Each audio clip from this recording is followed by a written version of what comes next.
Wulan Mayastika terlihat seperti perempuan pada umumnya. Namun di balik kesederhanaannya, Wulan menyimpan banyak cerita tak terduga. Ia adalah anak dari seorang preman yang terkenal di kawasan Yogyakarta, Agus Joko Lukito, atau yang sering dikenal sebagai Gunjek. Semasa kecil Wulan penuh dengan pertanyaan mengenai pekerjaan ayahnya yang banyak dihabiskan di malam hari dan istirahat di siang hari.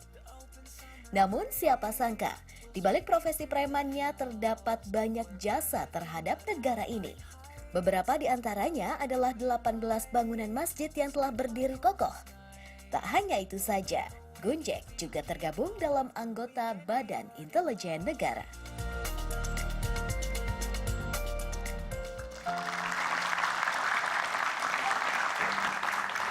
Jadi kalau dari cerita kamu, ayah kamu itu sebenarnya adalah intel, polisi. Iya, dia salah satu agen di Badan Intelijen Negara. Dari BIN? Iya. Oke, tapi menyamar menjadi preman? Iya. Nah, kamu gimana waktu hidup? Dan kamu nggak tahu itu sebenarnya? Saya nggak tahu sampai sekitar kelas 2 SMP gitu saya baru tahu. Oke. Dikasih tahu pada saat?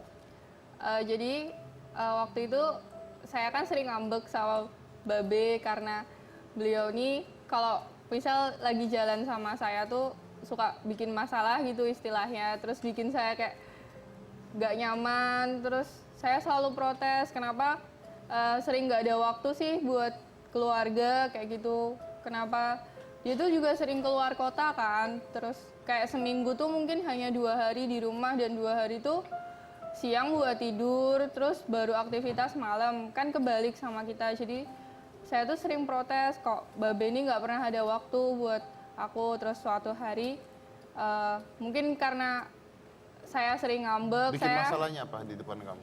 Bikin masalah ini salah satunya kalau lagi, kan paling sering jalan ke Malioboro. Terus Babe ini naik mobil kan. Nah di sana tuh kalau malam minggu selalu penuh parkiran. Dan Babe tuh parkir di tempat yang dilarang parkir. Terus dia tabrak tuh palang parkirnya kan. Saya udah nggak suka itu. Terus dia turun ditegur sama tukang parkirnya. Bapak jangan parkir di sini. Terus bapak saya malah nggak terima. Karena dia bilang saya nggak dapat tempat parkir. Terus mungkin karena si bapak tukang parkir ini nggak tahu sama bapak saya. Terus bapak tukang parkir ini ngotot gitu. Bapak nggak boleh parkir di sini pokoknya. Terus Babe itu malah telepon teman-temannya, terus mereka datang gitu, terus mereka ngebentak-bentakin si bapak tukang parkir ini. Saya kan nggak suka apa yang saya lihat di situ kan. Terus Malu kamu? iya, saya malu karena menurut saya tuh bapak saya yang salah gitu. Terus saya pulang jalan kaki, terus Kamu pulang jalan kaki? iya saya pulang jalan kaki, terus bapak nyusulin, terus dia minta maaf gitu. Maaf ya kayak gitu, nggak kayak gitu lagi dia bilang. Terus saya bilang saya nggak mau pergi lagi sama Babe kalau Babe kayak gitu. Terus Babe bilang iya nggak akan kayak gitu lagi. Dan akhirnya dikasih tahu? Ya itu karena saya ngambek. Kayaknya saya ngambek tuh lama. Jadi kalau saya ngambek tuh nggak saya ajak omong gitu kan. Terus beliau sini duduk bareng sebentar. Terus Babe mau ngomong cuma berdua itu. Terus kemudian dia nunjukin kartu dia anggota BIN itu. Dia bilang, ini loh pekerjaan Babe yang sebenarnya. Kamu jangan malu ya punya ayah kayak Babe. Dia bilang kayak gitu. Kamu harusnya bangga. Terus habis itu saya semakin dekat sama bapak saya. Saya jadi udah semua teka-teki itu terpecahkan. Kamu nggak kaget? Saya pertama kaget sih kayak, masa sih kayak gitu kan. Terus iya bener, terus semua akhirnya kayak masuk akal gitu kenapa dia sering pergi keluar kota. Terus saya juga pernah lihat dia punya mukena warna hitam semua gitu. Terus waktu saya tanya dulu tuh, ini buat apa sih kayak gitu, ngapain sih Babe beli kayak gini. Terus dia bilang, oh ternyata tuh kayak buat nyamar gitu loh. Kalau dia di daerah gitu. Iya jadi perempuan pakai mukena hitam-hitam gitu. Dan itu diberitahu pada saat berapa lama sebelum meninggal? 2 tahun sebelum meninggal. Jadi kamu dekat hanya 2 tahun terakhir? Iya. Sedih sekali dong kamu nggak tahu. Iya, sedih sekali. Saya cuma diberi waktu 2 tahun buat akhirnya benar-benar Mengenal kenal sama Babe kayak gitu. Nangis nih saya. Kalau Babe ada di sini, kamu ngomong apa?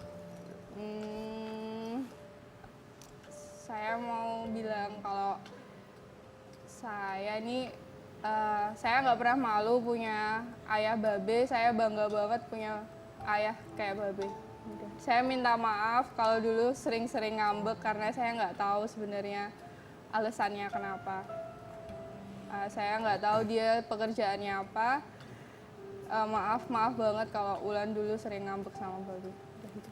Dan di masa 2 tahun kamu mengenal ayah kamu, Iya. hal apa yang paling kamu ingat? Yang paling selalu berkesan tuh ketika jalan berdua, terus makan. Dia tuh selalu enak diajak diskusi apapun. Dia sangat punya pemikiran yang terbuka terhadap apapun. Kayak politik, agama, tentang seni. Dia tuh sangat menyenangkan. Dimanapun saya jalan sama dia tuh, orang tuh, dia tuh kayak punya magnet gitu loh, bisa menarik banyak orang di situ. Itu sih yang menurut saya. Meninggalnya kenapa? Karena kanker kelenjar getah bening. Kamu ada di sana pada saat itu. Iya, di rumah sakit selalu menemani. Ada pesan ayah buat kamu terakhir? Dia nggak ada sih, karena dia mungkin juga tidak terprediksi, kayak tidak menyangka bahwa akan secepat itu. Keluarga juga semua shock ketika kok dipikir akan sembuh, ternyata malah meninggal saat itu. Artinya kamu menyesal sekali dong ya bahwa kamu pernah membenci orang yang kamu tidak kenal bahkan siapa. Iya. Itu buat pelajaran terbesar di hidup saya sih. Nah, kalau kamu bisa ngambil, ini kan orang-orang pada nonton semuanya. Kamu ngalamin hal ini selama hidup kamu, lalu 2 tahun terakhir kamu baru tahu siapa ayah kamu, kerjanya dan sebagainya. Kamu dapat apa yang kamu pelajari dari semua ini? Yang pertama itu, Babe ini sebenarnya selalu menekankan jangan pernah bersikap judgmental gitu. Jangan pernah menilai orang hanya dari permukaannya aja. Jadi itu pelajaran yang terbesar sih yang saya dapat, bahwa saya harus lebih mengenal orang sebelum bisa menilai dia gitu. Jadi jangan menilai orang hanya karena permukaannya saja. Iya, jangan hanya karena permukaannya saja kita langsung bisa menjudge orang itu seperti apa. Kalau bisa putar balik waktu, Kalau bisa putar balik waktu, saya akan lebih sabar, nggak ngambekan lagi sama Babe, jadi sekarang kamu tinggal sama siapa? sama ibu, sama kakak, Sama ibu sama kakak. Kangen sama ayah? setiap hari. Setiap hari. Oh ya? Nah, kamu kan tadi cerita tentang ayah kamu yang ribut sama tukang parkir dan sebagainya gitu kan. Kamu cerita hal-hal yang nggak menyenangkan tadi. Tapi yang paling menyenangkan kamu pada saat sama ayah kamu apa yang kamu lihat? Yang paling menyenangkan tuh sebenarnya ini juga mengandung masalah sih. Cuman itu yang paling berkesan. Jadi saya pernah nonton teater bareng Babe ini teater temannya Babe, namanya Cak Nun. Kemudian waktu masuk di dalam tuh ada satu tempat di tengah yang belum didudukin orang-orang. Babe tuh langsung, ayo duduk situ aja biar enak lihatnya, ini paling enak. Ternyata tempat itu tuh sudah dipesan buat salah satu pejabat di Yogyakarta. Terus Babe ini protes. Babe ini didatengin sama panitianya kan. Terus dibilang, "Bapak jangan duduk di situ, itu buat tamu undangan." Terus, "Siapa tamu undangannya? Toh juga kita sama-sama bayar tiket, kenapa nggak boleh duduk di sini?" Babe bilang kayak gitu. Terus menurut saya itu sih, saya bisa lihat bahwa penting buat kesetaraan, walaupun kamu pejabat, mungkin keistimewaan itu bukan sesuatu hal yang kalau pejabat tuh nggak harus diistimewakan gitu loh. Menurut Babe ya udah setara, kita semua sama-sama beli tiket. Kenapa yang lain nggak boleh dapat tempat duduk yang view-nya paling bagus? Kayak gitu sih. Dan akhirnya karena Babe lihat saya udah ketakutan sama malu, terus semua orang kan lihat ke situ karena suara Babe juga keras kan. Terus saya bilang, udah yuk Be, cari tempat lain aja. Tapi sebenarnya saya juga setuju tuh sama Babe saya, cuman kan nggak enak kan ketika itu diliatin banyak orang dan berargumen sama panitianya. Oh, oke. Baik. Jadi intinya yang mau kamu sampaikan ke orang-orang di sini adalah jangan menilai seseorang Hanya dari permukaannya saja. hanya dari permukaannya saja, karena kita tidak tahu apa yang sebenarnya dilakukan dan kita tidak pernah ada di sana ya. Iya. Terima kasih banyak Wulan. Sama-sama. Terima kasih buat ceritanya. Mudah-mudahan bisa menginspirasi kita semua dari ceritanya Wulan. Saya lanjut lagi setelah satu ini, jangan mana-mana, tetap di Hitam Putih.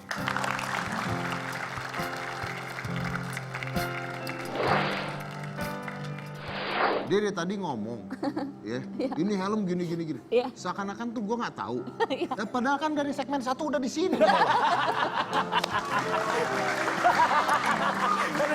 Benar.